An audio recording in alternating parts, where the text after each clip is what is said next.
Your turn.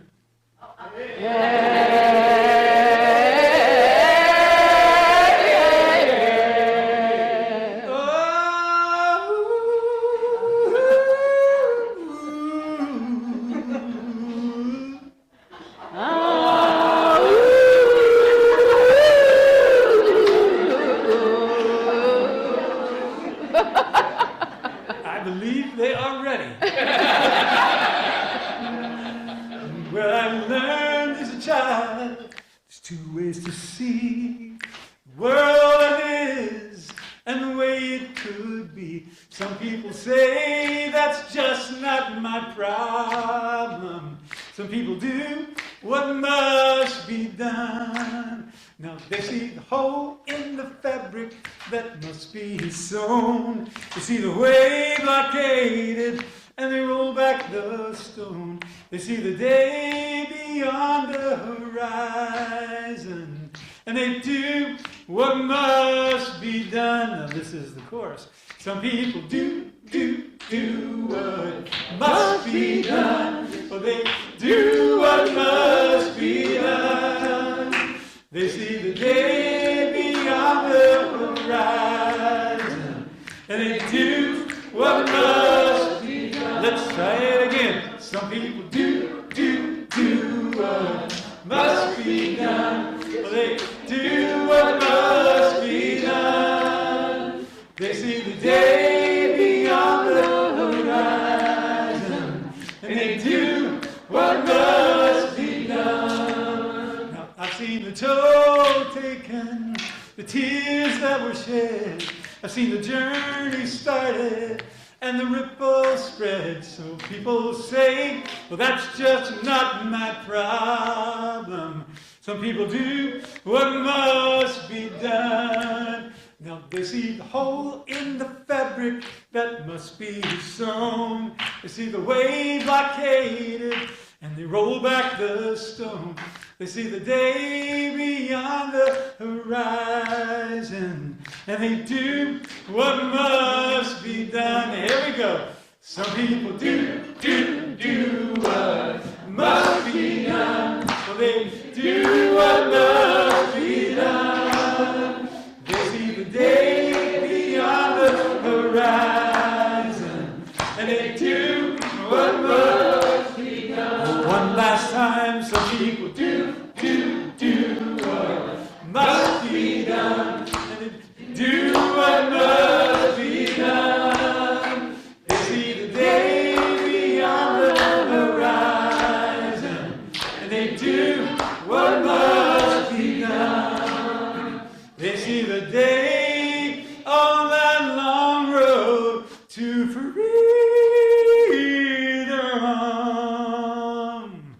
And they do what must be done.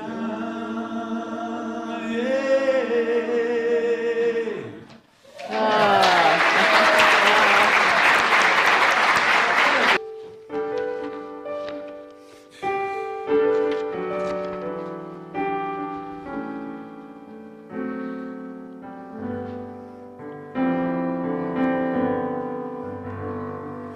Used to stand by the side of the road that stretched into the past. I turned around, there were two ways to go and a load to lay down at last. I saw sisters and daughters, brothers and sons. I saw the lines that divide them up. When they call my name, I'll be standing on the side of love. When they call my name, I'll be standing on the side of love.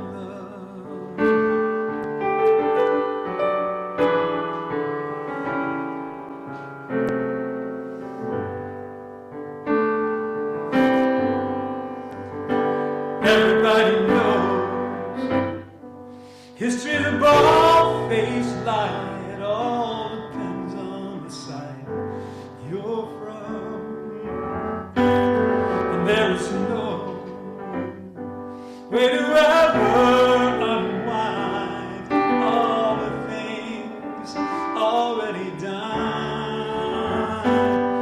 My sisters and brothers, brothers and sons, to push some down, to rise some up.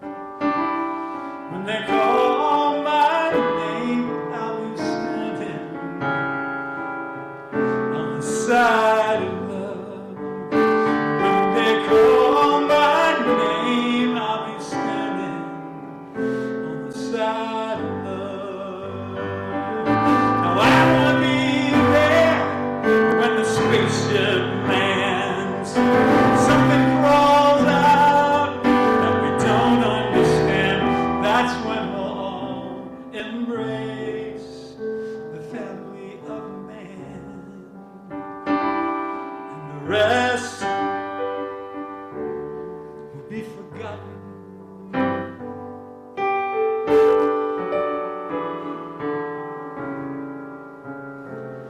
Forgotten.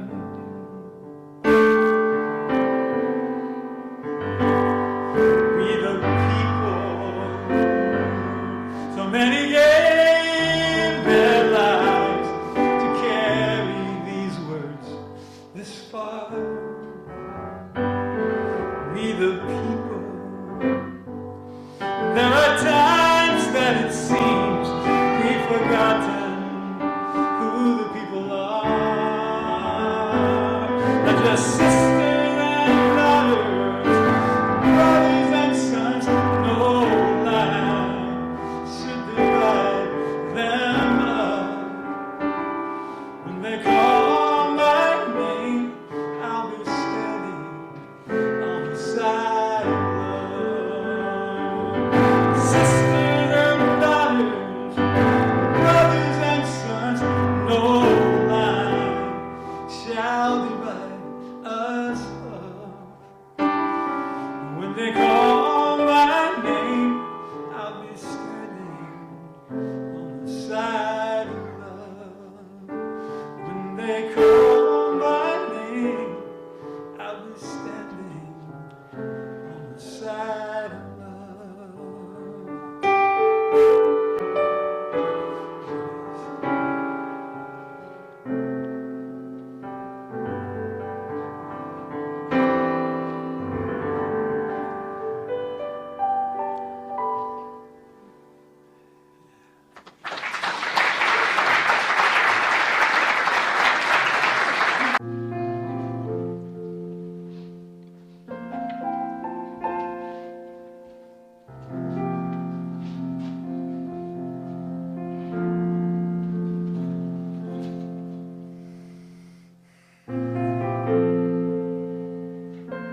The reading this morning is by John Lewis.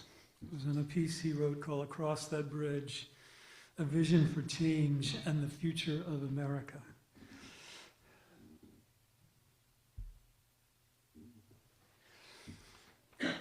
You are a light. You are the light.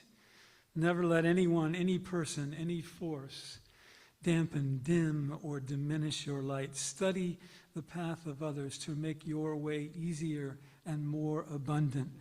Lean toward the whispers of your own heart. Discover the universal truth and follow its dictates. Release the need to hate, to harbor division, and the enticement of revenge. Release all bitterness, hold only love, only peace in your heart, knowing that the battle of good to overcome evil is already won. Choose confrontation wisely, but when it is your time, don't be afraid to stand up, and speak out against injustice. And if you follow your truth down the road to peace and the affirmation of love, if you shine like a beacon for all to see, then the poetry of all the great dreamers and philosophers is yours to manifest in a nation, a world community, and a beloved community that is finally at peace with itself. I'm going to read that last line again. That is finally at peace with itself.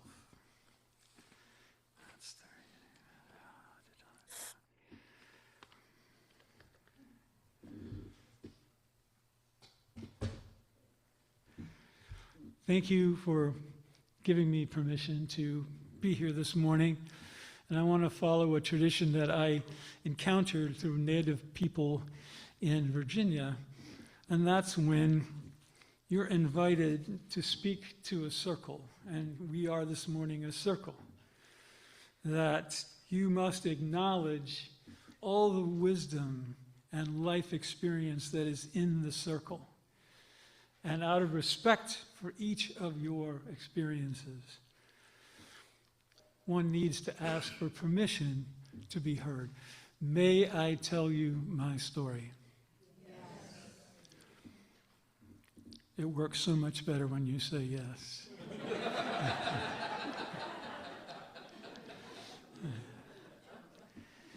The title of the sermon, and I left all my notes over there. Yeah, would you do that? Just bring that book over. I'm going to ignore it, but it's just the prop, you know. Yeah. So the title of the sermon this morning is What You Were Handed and What You Do With It. What you were handed and what you do with it. And under that heading is cultivating compassion. And looking at the Latin roots for compassion is compani, which means suffer together. I found that really interesting.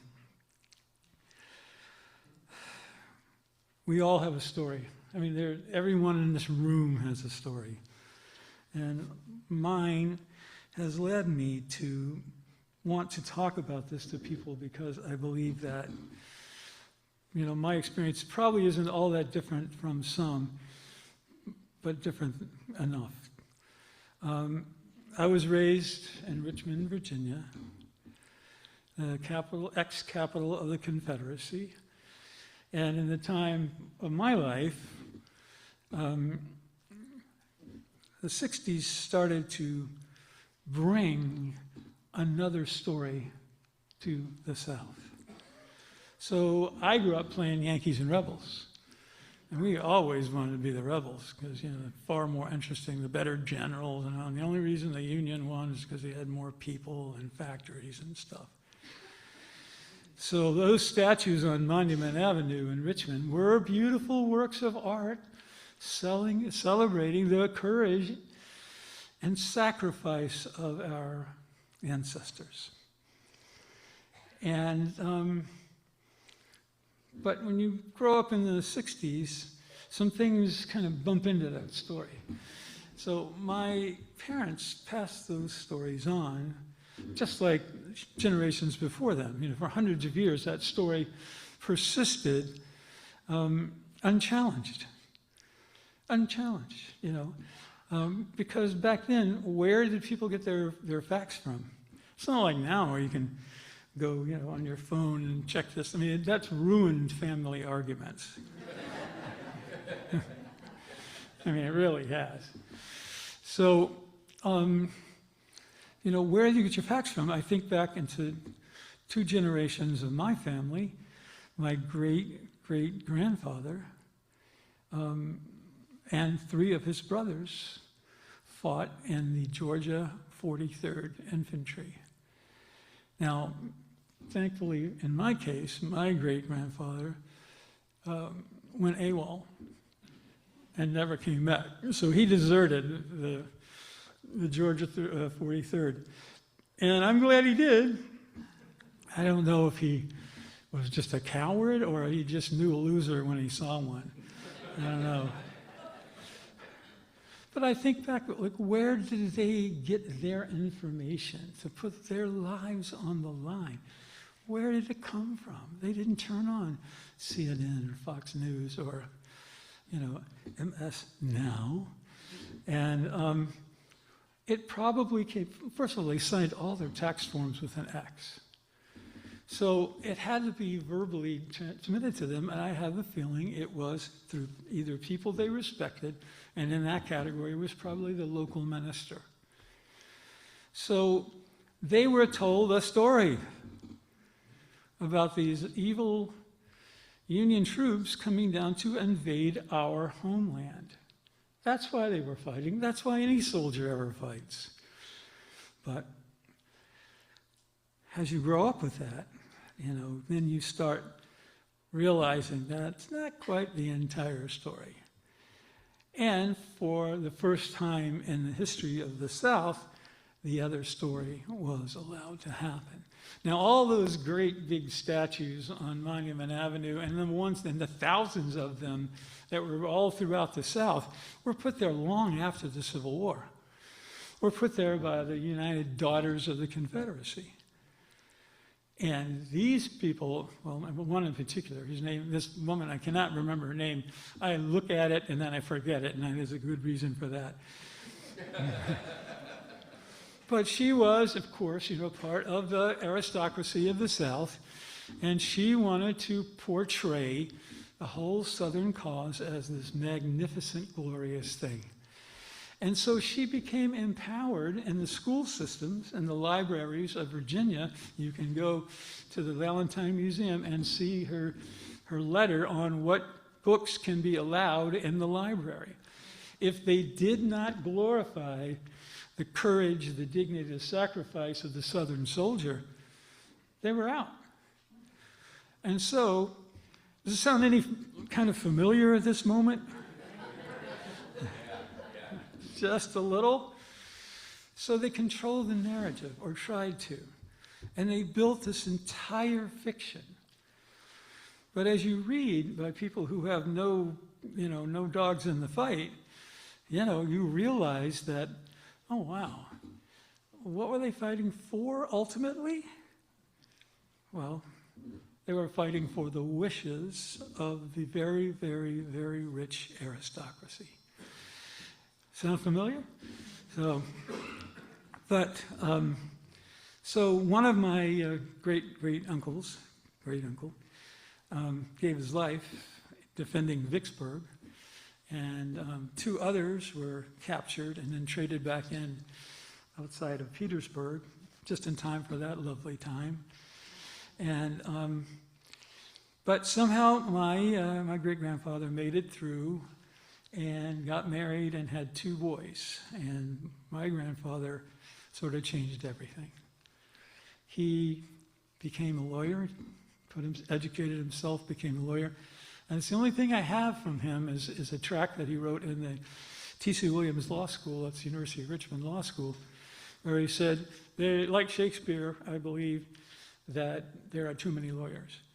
first of all, from my family reunions, that he even said, like Shakespeare, that was big for me. Like Shakespeare, I believe there are too many lawyers, and I will use this knowledge to help the working man. I follow the ideology of socialism. So my grandfather was a Eugene Debs socialist. Now I know where I came from. Now, it took courage to be that back in those days. It took a lot of courage to state that out. But as you can see, it was a control of the story. My parents went through a depression and then a world war. And when my dad came back from Germany in 1946, they just wanted to be left alone. They had seen, as the world had for the first time, the horror that humanity is capable of doing against itself. So they weren't tuning in to the 2.5 channels that were on the TV at that point. We just lived in this completely white, homogeneous neighborhood. If you had asked me, what my nationality was, or my religion was, I would have been confused by the question, because everybody around us was some form of Protestant and white. And so that was those people passing on that story to you. It's very important that you realize that that message is attached to them. You love these people, they love you, they have given you everything, and yet they're telling you a story that you don't believe, you don't agree with. And when you disagree with the people who have raised you, you feel like you're some kind of a traitor, some kind of a ingrate. And so to fully express myself, I had to move away 700 miles to Boston, which is where I spent most of my life up until these days. But to reject all of that is really, really difficult. There was an article in the Washington Post. Someone sent it to me, and it said that in a study of why reason fails, why someone in the face of reason will not hear you or accept your argument. And they sort of traced it on a developmental basis. They said because rationality was one of the higher developments in human civilization. But the fact of the matter is deeply ingrained in each of us is the wish to agree with everyone around us. That solidarity is more important than being right. So this is why Thanksgiving dinners get so difficult. But there was enough going on. Civil rights movement was actually getting coverage on the front page of the Richmond Times-Dispatch, which we call the Times Disgrace. And subsequent readings have held up that name. But it's been very difficult. I live in Ashland, Virginia, which is, after all my talking and moving about, I've settled 15 miles north of where I started. But it's a very important 15 miles in there.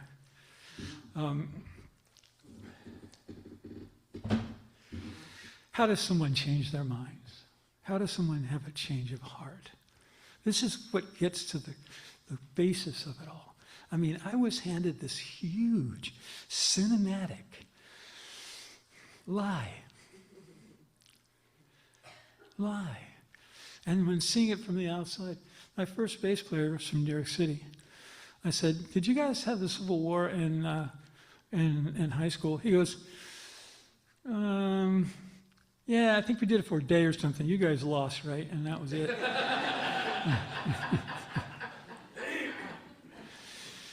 And then you realize, what a little biome I was raised in, the place, but it's all around the defense of, the institution of slavery and the economic system and the belief, the inherent belief that black people were inherently less intelligent, et cetera, less than.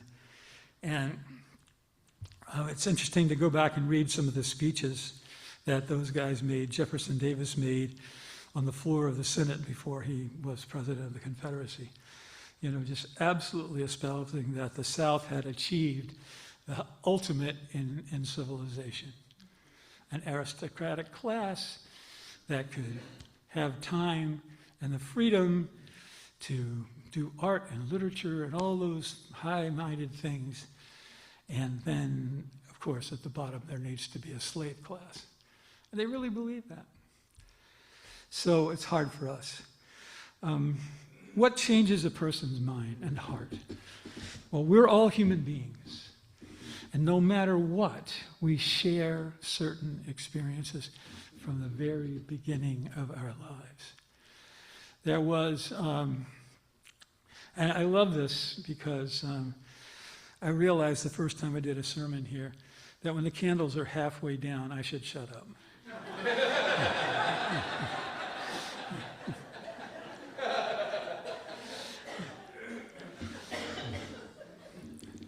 But, all right, now I'm seeing candles. Where was I? What changes someone? Well, two examples. I had the privilege to see Brian Stevenson at GA.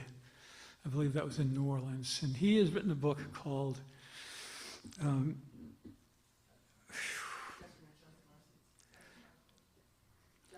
Just Mercy.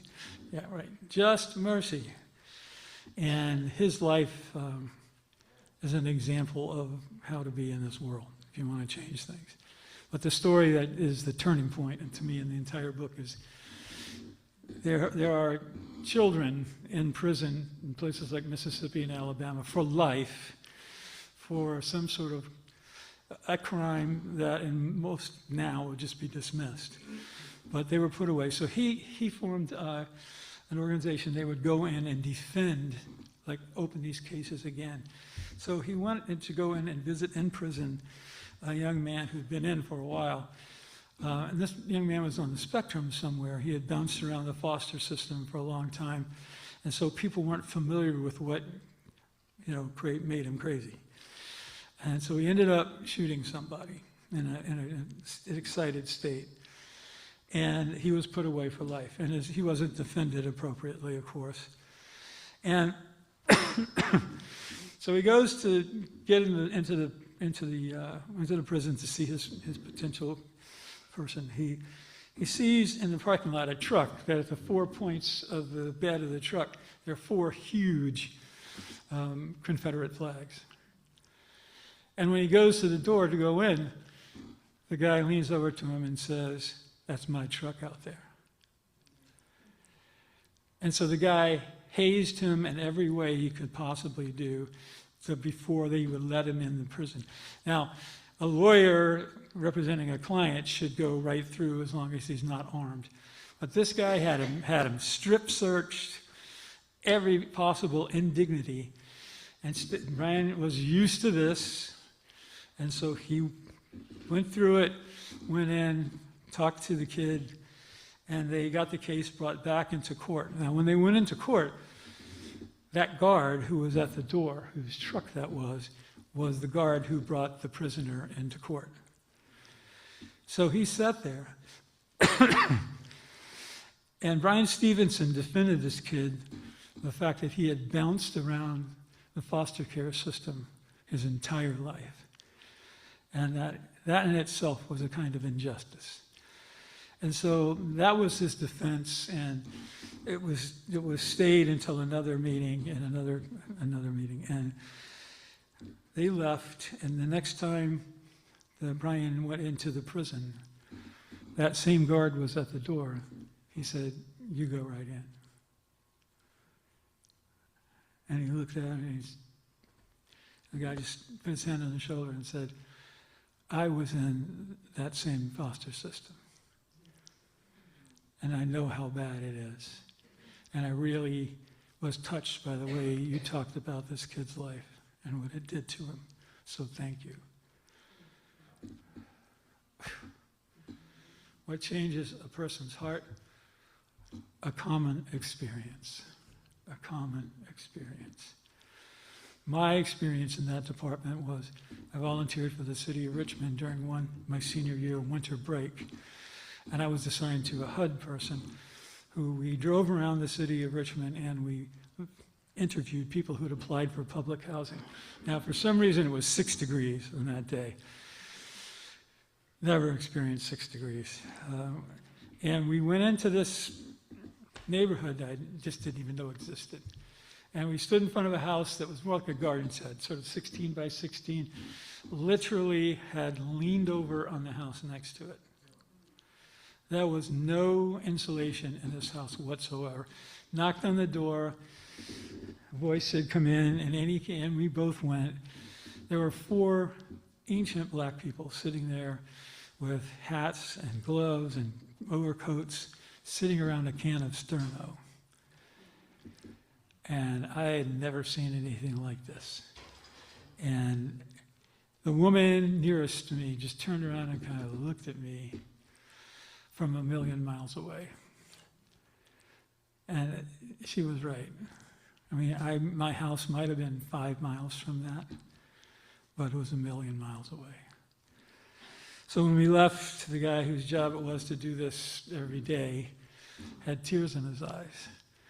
And he said, I'm going to put them at the top of the list, but it's still going to be 6 months before we can do anything for them. They may not survive.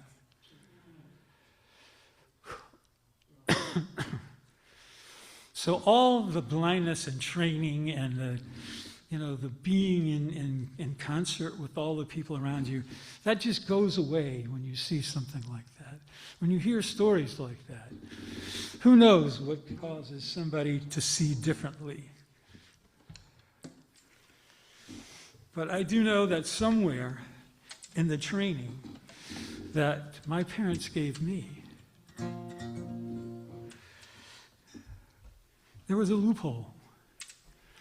Jesus loves the little children, all the children of the world. Red and yellow, black and white, they are precious in his sight. Jesus loves the little children of the world.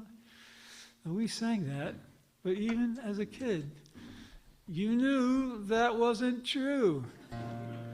Not that Jesus in this church, and that one back then, but somewhere in that training. Imagine the smugness of a culture that teaches their children idealism, and then doesn't feel that they even have to mention that, there are boundaries to your idealism, that it only applies to white people.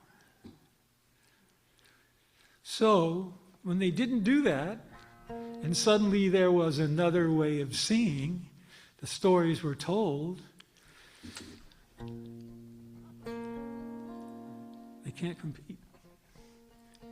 And so a dissonance rose up inside of me, and I literally had to move away to just let it resolve so that I could wash myself of all that stuff, of the energy it takes to look at somebody who's still back in that time in their mind and have them say something, and then you're saying to yourself, do I get into a 2-hour thing with this person? And then you maybe have 1/10 of a thousandth of a percentage of understanding what it means to be black in America. Fatigue. But my fathers gave me a gift that they didn't realize they gave me. I wrote this for Rosa Parks. At the end of the year, she died. And all of her efforts were turned over to us.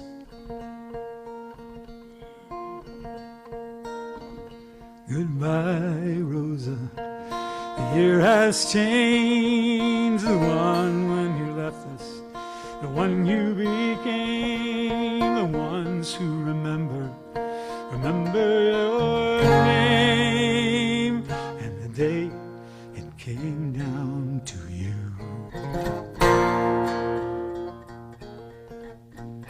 How many tumblers fell into place? How many Sundays just had to wait? How many lifetimes waited away till the moment came down to you?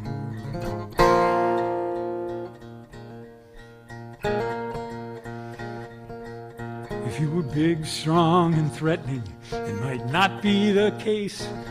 Like thousands before you, blurred and erased, but you were small and defenseless, the face of grace. The moment it came down to you. I can't take no more, won't take no more, can't take no more, won't take no more, can't take no more, won't take no more.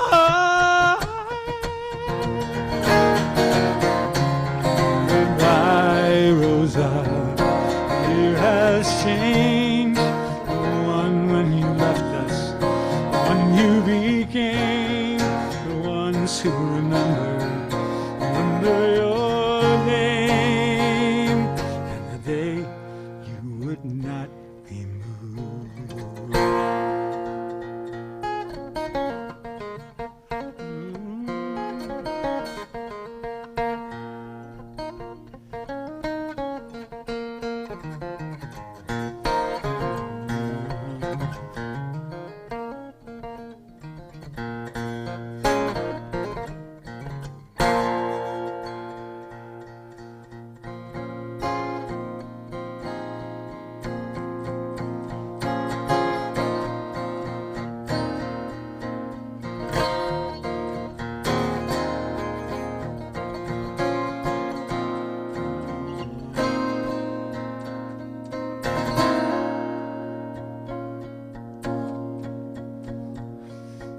That this happened was 55.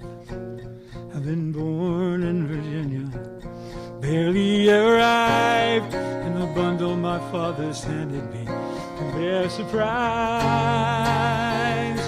Were the ears to hear you.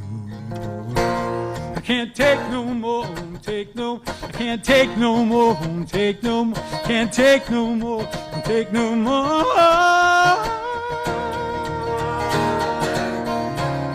Goodbye, Rosa, the year has changed. The one when you left us, the one you became, the ones who remember your name, and the day you would not be moved, and the day it came down to you.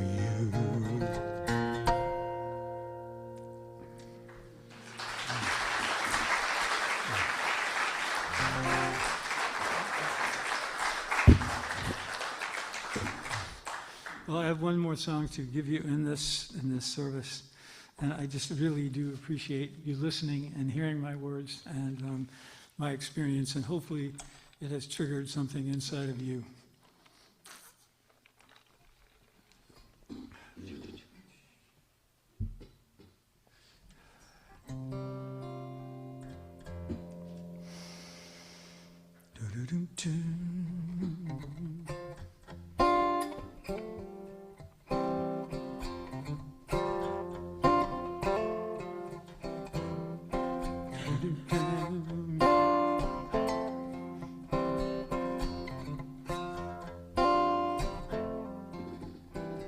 When I get tired, it's like I was dropped into the sea. You could swim your whole life and be nowhere you want to be. Everyone gets tired, and the water is so wide. Well, then somebody comes and tells you, they show you the other side. The other side, there was a little man, barefoot and frail. He took a walk down to the Ganges. He took a lion by the tail. He made a way out of no way. One by one they saw the truth. He was ready when they told him. They said, history chooses you. We see so far. In the name of love we are standing on. In the name of love, the shoulders of giants. One more in the name of love.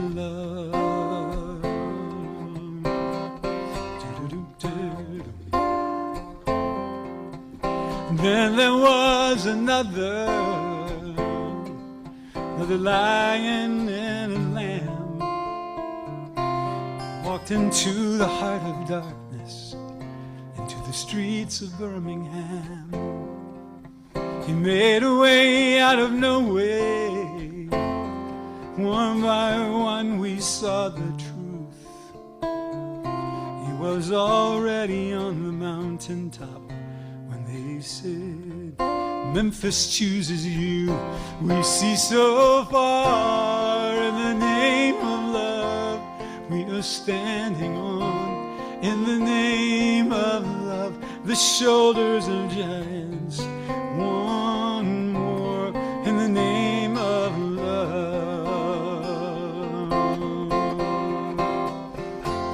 In the name of love. In the name of love, one more in the name of love. Oh, yeah.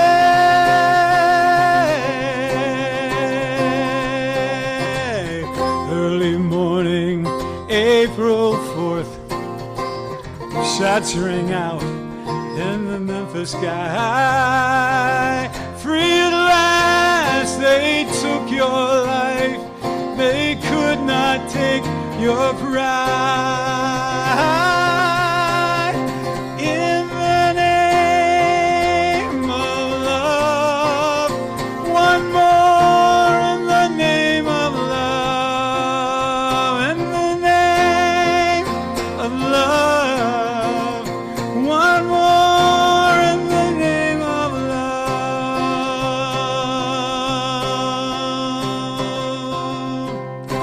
love. So make a way out of no way. Make their stories live and breathe. And we will never lack for heroes in our darkest hour of need. In the name of love, in the name of love, one more in the name